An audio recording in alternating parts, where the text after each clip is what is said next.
Fast है। तापमान में 2 से 3 डिग्री बढ़तर रहेगा अगले 5 दिन तक। उसके और जो डे 4 एंड डे 5 मतलब आपका 1 एंड 2 अप्रैल आपका rain with shower, thunderstorm with lightning, और जो विंड का स्पीड रहेगा 30 to 40 किलोमीटर प्रति घंटा में विंड स्पीड रहेगा। सौराष्ट्र को इसका साउदर्न पार्ट में दिया गया है वो 1 एंड 2 अप्रैल को। और जो डे 3 से लेकर डे 6 तक लाइट टू मॉडरेट रेन का भी फोरकास्ट है, बहुत Saurashtra Kutch region and Gujarat region के लिए दिया गया है। अभी जो कारण है, एक ट्रैप बना हुआ है इंटीरियर महाराष्ट्र के थ्रू पास कर रहे हैं। वो ट्रैप का मूवमेंट के कारण ये विंड पैटर्न चेंज होगा, फिर इसके कारण ये मॉइस्चर इनकर्शन होगा, फिर बारिश थंडरस्टॉर्म का चांसेस है। માવઠા અંગે અંબાલાલનું અનુમાન 11 એપ્રિલથી આંધી અને વંટોળ આવશે, કેટલાક વિસ્તારોમાં કમોસમી વરસાદ પણ ખાબકશે। તો મહત્વપૂર્ણ સમાચાર, અંબાલાલ પટેલનું મોટું અનુમાન, મે મહિનામાં અણધારી આફતના એંધાણ।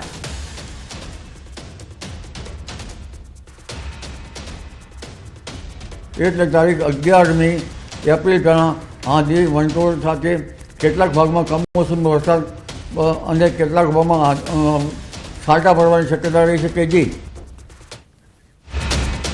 તો બંગાળ ઉપસાગરમાં 2 થી 3 વાવાઝોડા બનશે। 10મી મે થી 15 જૂન સુધી ખતરનાક વાવાઝોડા બનશે। અરબી સમુદ્રમાં પણ વાવાઝોડું બનશે।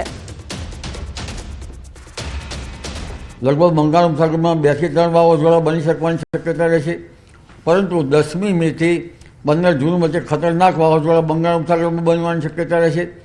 અરબી સમુદ્રમાં પણ વાવાઝોડું બનવાની શક્યતા રહેશે। સમુદ્રનું તાપમાન મહત્તમ તાપમાન 32 ડિગ્રી સેલ્સિયસ જેવું રહેવાની શક્યતા રહેશે। ટ્રોપિકલ સ્ટોર્મ બનવાની શક્યતા રહેશે। 10મી મે થી આંધી વંટોળનું પ્રમાણ વધારે રહેશે। આરબ કન્ટ્રીમાંથી કાળી આંધી આવવાની શક્યતા રહેશે અને ઘણી આંધીઓ જે કાચા મકાનના સાપડા ઉડાડી મૂકે એવી આંધીઓ આવશે।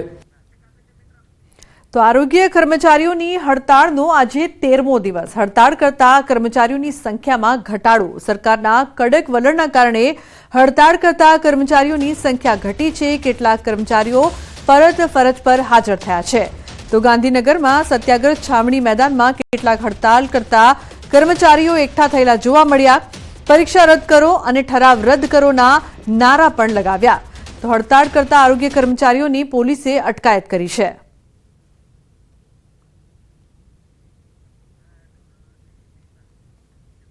अन्य समाचार, મહીસાગરથી આરોગ્ય વિભાગને શર્મસાર કરતી ઘટના। કડાણીની હેલ્થ કચેરીનો ચોંકાવનારો વિડીયો વાયરલ થયો છે। એક પરિણીત તબીબ મહિલા તબીબ સાથે અડપલા કરતો હોય તેવો વિડીયો છે તે વાયરલ થયો છે। ઉલ્લેખનીય છે કે આ વિડીયો સામે આવતા ચકચાર। અડપલાની આ ઘટના સીસીટીવીમાં કેદ। કોન્ફરન્સ રૂમમાં એક પરિણીત તબીબ દ્વારા સાથી મહિલા તબીબ સાથે શારીરિક અડપલા કરતો વિડીયો વાયરલ થતા ચકચાર મચી છે। આ મેડિકલ ઓફિસર અગાઉ પણ અનેક મહિલાઓ સાથે અડપલા કરી ચૂક્યો હોવાની ફરિયાદ થઈ હતી। જો કે અનેક ફરિયાદો વહીવટી તંત્રને કરવા છતાં પણ આવા લંપટ ડોક્ટર સામે મામૂલી કાર્યવાહી કરવામાં આવી હતી। કડાણા તાલુકા હેલ્થ કચેરીમાં ફરજ બજાવતા મેડિકલ ઓફિસર સ્નેહલ વરસાત દ્વારા સ્ટાફમાં જ ફરજ બજાવતી 2 મહિલાને વારંવાર મોબાઈલ પર બીભત્સ માંગણીઓ કરતા મેસેજ પણ કરતો હતો। વાયરલ વિડીયો અમારે ધ્યાને આવેલો છે, એની તપાસ અમે ચાલુ કરી દીધી છે અને તપાસના અંતે દોષિત જે હશે એની સામે અમે શિક્ષાત્મક કાર્યવાહી કરીશું। વાયરલ વિડીયો તો અડપલાની આ ઘટના સીસીટીવીમાં કેદ થઈ છે। તબીબ મહિલા સાથે અડપલા કરતો અહીં જોવા મળી રહ્યો છે, પરંતુ મહત્વની વાત એ કે આ પહેલા પણ આ જ તબીબ વિરુદ્ધ ફરિયાદ કરવામાં આવી હતી, પરંતુ મામૂલી કાર્યવાહી કરવામાં આવી, જેના કારણે કહી શકાય કે આ વ્યક્તિની હિંમત છે તે બમણી થઈ ગઈ અને હજુ પણ તે નથી કોઈ પણ જાતની શરમ વગર રોકાઈ રહ્યો, પરંતુ આ પ્રકારની ઘટનાઓને વારંવાર અંજામ આપી રહ્યો છે। તબીબ મહિલા સાથે અડપલા કરતો હોવાનો વિડીયો વાયરલ થયો છે। આ પહેલા પણ અડપલા કરી રહ્યો હોય તેવી ફરિયાદો થઈ ચૂકી છે। આરોગ્ય વિભાગને શર્મસાર કરતી આ ઘટના સામે આવતા અનેક સવાલો ઉપસ્થિત થઈ રહ્યા છે। પહેલા કેમ યોગ્ય કાર્યવાહી કરવામાં ન આવી કે જેથી આ વ્યક્તિ છે તેને કોઈ પણ જાતનો ડર લાગે, કારણ કે એટલી બધી કાર્યવાહી કરવામાં નથી આવી, તેથી ફરી એકવાર આ તબીબ મહિલા સાથે અડપલા કરતો ઝડપાયો છે। તો મહીસાગરની આ શર્મસાર કરતી ઘટના છે. કડાણાની હેલ્થ કચેરીનો આ ચોંકાવનારો વિડીયો વાયરલ થયો છે. એકવાર ફરી આ પ્રકારની ઘટના આ જ ડોક્ટર દ્વારા કરવામાં આવી છે. હવે જોવાનું એ રહ્યું કે તંત્ર હવે કોઈ કડક પગલાં લે છે કે પછી ફરી તેની હિંમત છે તે બમણી કરશે અને ફરી એકવાર આવી ઘટના સામે આવશે તે સવાલ. મિતેશ જોડાયા છે ફોન લાઈન પર વધુ માહિતી આપવા માટે. મિતેશ, અડપલા કરતો આ ડોક્ટરના પહેલા પણ આ ઘટના બની ચૂકી છે, શું વધુ અપડેટ?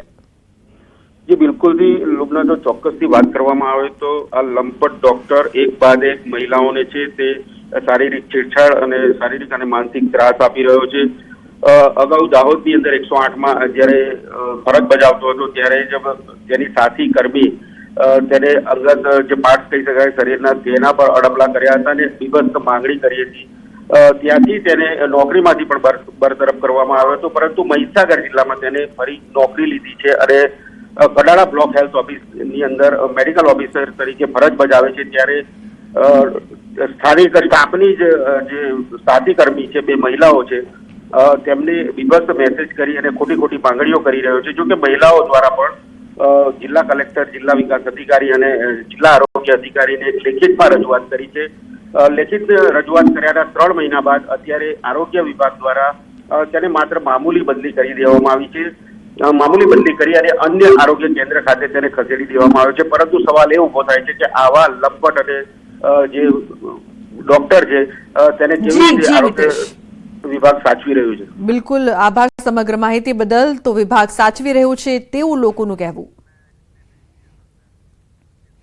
ગીર સોમનાથ જિલ્લા પ્રશાસન અને કોડીનારના સ્થાનિક ભાજપ નેતાઓ વચ્ચેનો વિવાદ ફરી સામે આવ્યો છે. કોડીનાર સામૂહિક આરોગ્ય કેન્દ્ર પર લેબમાં ટીબી ચેક કરવાના નવા સાધનોનું લોકાર્પણ જિલ્લા વહીવટી તંત્ર કરે તે પહેલા જ કોડીનાર તાલુકા પંચાયત પ્રમુખ અને સ્થાનિક ભાજપના નેતાઓએ કરી નાખ્યું. આ સમગ્ર મામલે ભાજપના સ્થાનિક નેતાઓનો આક્ષેપ છે કે તેમને વિકાસ અને પ્રજાલક્ષી કાર્યોના લોકાર્પણમાં જિલ્લા વહીવટી તંત્ર દ્વારા આમંત્રણ આપવામાં આવતું નથી. માત્ર કલેક્ટર દ્વારા જ ઉદ્ઘાટનો અને ખાતમુહૂર્ત કરવામાં આવી રહ્યા છે. કલેક્ટર સૂત્રાપાડા ખાતેથી બપોરે ઉદ્ઘાટન કરે તે પહેલા જ માજી સાંસદ દિનુભાઈ સોલંકી સહિતના નેતાઓ કોડીનાર સરકારી હોસ્પિટલ પહોંચી તાલુકા પંચાયત પ્રમુખના હસ્તે લોકાર્પણ કર્યું. સરકારની ગ્રાન્ટમાંથી સુવિધાઓ, કરોડો રૂપિયાની સુવિધાઓના ઉદ્ઘાટન માત્ર ને માત્ર કલેક્ટરશ્રી કરે છે. નથી સંસદ સભ્યોને હાજર રાખવામાં આવતા, નથી ધારાસભ્યોને, નથી જિલ્લા પંચાયતના પ્રમુખને હાજર રાખવામાં આવતા. તાલુકા પંચાયત, જિલ્લા પંચાયતના કોઈ હોદ્દેદારોને જાણ સુદ્ધા નથી. અને માત્ર ને માત્ર કલેક્ટરને આવો એક પરવાનો મળી ગયો હોય. સરકારશ્રીનું પણ ધ્યાન દોરવા માંગુ છું કે આ બાબતનું વિશેષ ધ્યાન રાખી અને સંગઠનના લોકો અને પ્રજાનું હિત છે એ શેમાં છે એ જુએ, નહીં કે કોઈ સરકારી અધિકારીઓના કહેવામાં આવે અને એનું ડાયરેક્ટ ઓપનિંગ કરી નાખવામાં આવે.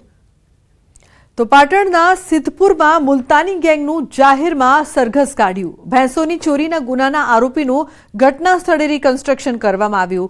સિદ્ધપુરના ઝાંપલીપોળમાં આરોપીનું રિકન્સ્ટ્રક્શન કરાયું. મુલતાની ગેંગની અનેક પશુઓની ચોરીના ગુનામાં સંડોવણી હતી. પશુ ચોરી કરનાર 10 આરોપીઓનું સરઘસ કાઢવામાં આવ્યું. રાજસ્થાન સહિત રાજ્યના અનેક જિલ્લાઓમાં પશુ ચોરીને અંજામ આપતી હતી.